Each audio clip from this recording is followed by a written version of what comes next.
In this video, I'm going to explain how you can send a newsletter with a NewsletterBreeze through any email marketing service, even your own.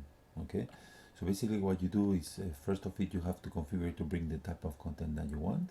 Okay, and then once you have configured it, you'll have the content here in the news section. So in here you can start selecting the content you want to appear in your newsletter. For example, let's select this one. This is the newsletter that we're creating right now. Let's select, for example, this one too,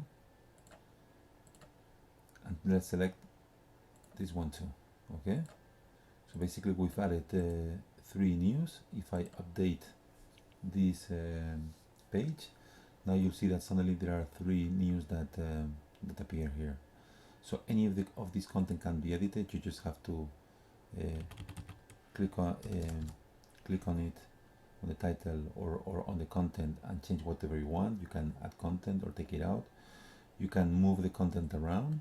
Okay, and you can so you can also move the content around. You can, for example, add images if you wanted to. For example, let's add here an image.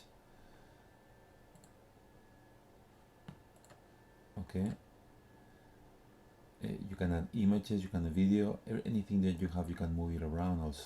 Okay, so with this you can play around with it as you wish. Okay, and then here you can edit and write text. Okay, same thing right here at the bottom. If you click in here, you can add a survey, which of course you can also change.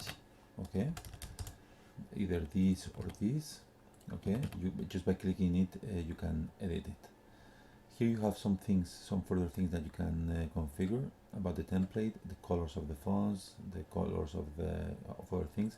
Here, for example, you have the possibility of adding social media buttons. Okay, here you have the possibility to add the text, this text right here. Let's add it like this. Okay, we save changes. Okay, and this is basically, let's say that this is the newsletter that we want to send. Now next thing that we have to do is go to this place right here, template. Okay, when we go here at template, we can preview this newsletter to see what it would look like. Okay, and this is what it looks like. Okay, this is what we placed, this is the image, this is the text, this is basically what we did. Okay, when we're previewing it here, we're not seeing the survey. Okay, but it is there. Okay, so here if we want it, then we will be able to take this code like this, and then, for example, take the code, and basically this is the code that we need to take to our email marketing service. Okay, in this case, for example, let's do an example with MailChimp. In the case of MailChimp, it's not necessary to send it like this because we're integrated, but I want to show how easy it is to just copy the code and take it here. So here basically we are just creating a newsletter, and all that needs to be done is click here, code your own, select this.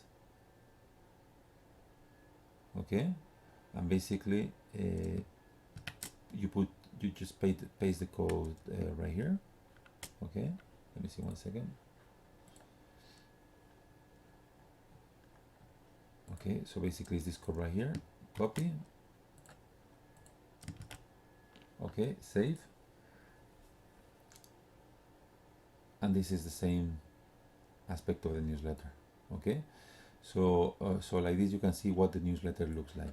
One important thing with the newsletter is that when you're that some of the links that you will see here do not work yet. For example, these links right here do not work well, and these do not work well at this moment. Okay, the moment that you're ready to send a newsletter, okay, all you have to do is come here to the design part, archive it.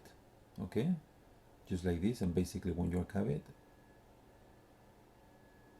at that moment you will not be able to send the newsletter again. As you can see, everything from here disappeared, and it's here in the history. Okay, so here in the history, now a NewsletterBreeze is thinking that you have already sent this newsletter.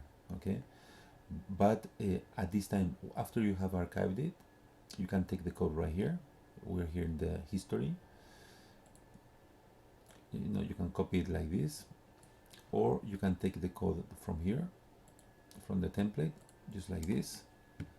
And this is the code, you know, after you have archived it, that you really want to put in here, which would be the final one. Okay, so anything that you try before this, before you archive it, you can test it for check it for testing purposes, understanding that the survey will not work. The links in the survey or in the social media buttons will not work. In the rest of the things they will work, but not in those two things. So if you're using surveys or the social media buttons, it's important that you take the HTML code after you have archived the newsletter. Otherwise, the links in those two places will not work.